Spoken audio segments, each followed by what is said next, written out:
प्रश्न ये है कि क्या किसी व्यक्ति को सिर्फ सुनकर या पढ़कर जीवन रूपांतरित हो सकता है? क्या बदलाव आ सकता है? हाँ, बिल्कुल हो सकता है। किंतु इसके लिए जिस व्यक्ति को सुना जा रहा है, जिसको पढ़ा जा रहा है, उसकी शिक्षा इतनी ऊंची होना चाहिए, इतनी गहरी होना चाहिए, और साथ ही जो सुन रहा है, जो पढ़ रहा है, उसको सुनना, उसको पढ़ना आना चाहिए।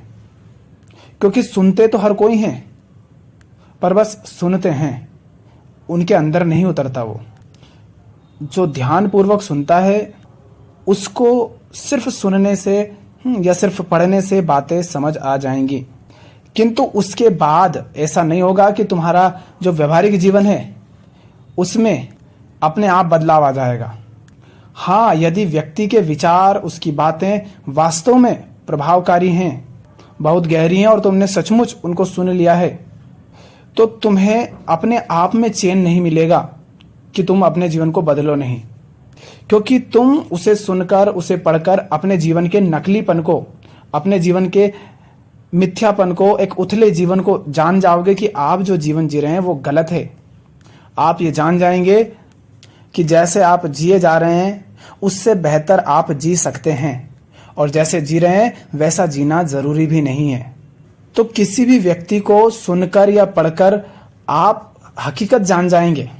आप जान जाएंगे कि जिन रिश्तों में आप हैं उनमें होना चाहिए या नहीं होना चाहिए, जिनकी संगत आप करते हैं उनकी करना चाहिए कि नहीं करना चाहिए, जो काम आप करते हैं वो काम करना चाहिए कि नहीं करना चाहिए, जो आप खाते पीते हैं, जो आप पढ़ते हैं, जैसे आप रहते हैं, वो सब वैसा रहना चाहिए कि नहीं रहना चाहिए।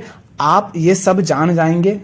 और यदि एक बार आप ये सब साफ साफ स्पष्ट रूप से समझ गए कि अभी आप जहां हो, जैसे हो, वो ठीक नहीं है, तो उसको बदले बिना आपको चैन नहीं मिलेगा। आपको समस्याएं होंगी, अंदर ही अंदर आप बदलाव की मांग करेंगे। फिर उसके बाद होती है आपकी नीयत।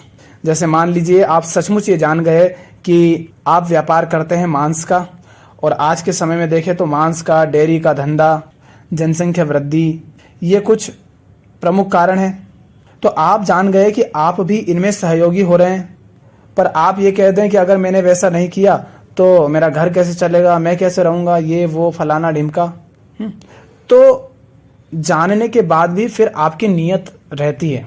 आपकी नीयत पर निर्भर करता है कि आप वास्तविक परिवर्तन अपने जीवन में लाएंगे या नहीं लाएंगे। परिवर्तन ना लाओ, इसके लिए आपको बहुत बहाने मिल जाते हैं, बदलाव की मांग करेंगे। फिर उसके बाद होती है आपकी नीयत। जैसे मान लीजिए आप सचमुच ये जान गए कि आप व्यापार करते हैं मांस का, और आज के समय में देखें तो मांस का, डेयरी का धंधा, जनसंख्या वृद्धि, ये कुछ प्रमुख कारण हैं। तो आप जान गए कि आप भी इनमें सहयोगी हो रहे हैं, पर आप ये कह दें कि अगर मैंने वैसा नहीं किया तो मेरा घर कैसे चलेगा, मैं कैसे रहूंगा, ये वो फलाना ढिमका। तो जानने के बाद भी फिर आपकी नीयत रहती है। आपकी नीयत पर निर्भर करता है कि आप वास्तविक परिवर्तन अपने जीवन में लाएंगे या नहीं लाएंगे। परिवर्तन ना लाओ, इसके लिए आपको बहुत बहाने मिल जाते हैं, बहुत सारे तर्क आपको मिल जाएंगे। किंतु जानने के बाद अंततः आपकी नीयत पर निर्भर करेगा कि आप वास्तव में बदलाव चाहते हैं कि नहीं चाहते हैं। आप जान गए हैं कि आप गलत संबंध में हैं, और उस गलत संबंध के कारण आपका जीवन नर्क बना हुआ है। तो अब आप उस संबंध को सुधारते हैं या उस संबंध को खत्म करते हैं या नहीं करते हैं, ये आपकी नीयत और आपके साहस पर निर्भर करता है। अगर वास्तव में वो गलत है तो, चाहे वो संबंध किसी व्यक्ति से हो, किसी वस्तु से हो, किसी काम से हो, किसी विचार से हो, किसी व्यवस्था से हो, किसी संगठन से हो, किसी से भी हो सकता है संबंध, किसी समाज से हो सकता है। तो सुनने या पढ़ने भर से बदलाव आ सकता है, रूपांतरण हो सकता है, और वास्तव में यदि बदलाव हुआ है मन के स्तर पर भी, तो वो बहुत गहरा होता है। वो सचमुच आपके जीवन को भी बदल डालता है, अगर वास्तव में आपने समझा है तो। क्योंकि वो आपको शांति से बैठने नहीं देगा, क्योंकि उस वक्त आप जान रहे होते हैं कि आप जो कर रहे हैं वो गलत कर रहे हैं, ये जानते हुए भी आप उसे गलत कर रहे हैं। एक व्यक्ति होता है वो बेहोश है इसलिए गलत कर रहा है, तो उसको दोष नहीं दिया जा सकता, क्योंकि उसे पता ही नहीं, और वो बेहोशी में कर रहा है इसलिए उसे भी अफसोस नहीं होगा, उसे भी दुख नहीं होगा। पर आप जान चुके हैं कि आप जो कर रहे हैं वो गलत कर रहे हैं, क्योंकि आप होश में हैं। होश में रहने के बावजूद आप गलत काम कर रहे हैं, ये जानते हुए कि आप गलत कर रहे हैं, तो बड़ा मुश्किल हो जाएगा फिर आपके लिए वैसा ही जीते रहना। तो बदलाव होता है, किंतु उसके बाद आपकी नीयत और आपका साहस भी ज़रूर चाहिए उसमें बदलाव के लिए, आगे बढ़ने के लिए।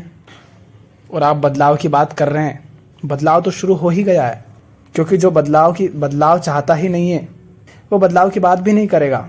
आप यदि बदलाव की बात कर रहे हैं तो ये क्या है? ये बदलाव की शुरुआत ही तो है। आप पहले पढ़ते नहीं थे, आपने पढ़ना शुरू किया। आप पहले सुनते नहीं थे, आपने सुनना शुरू किया।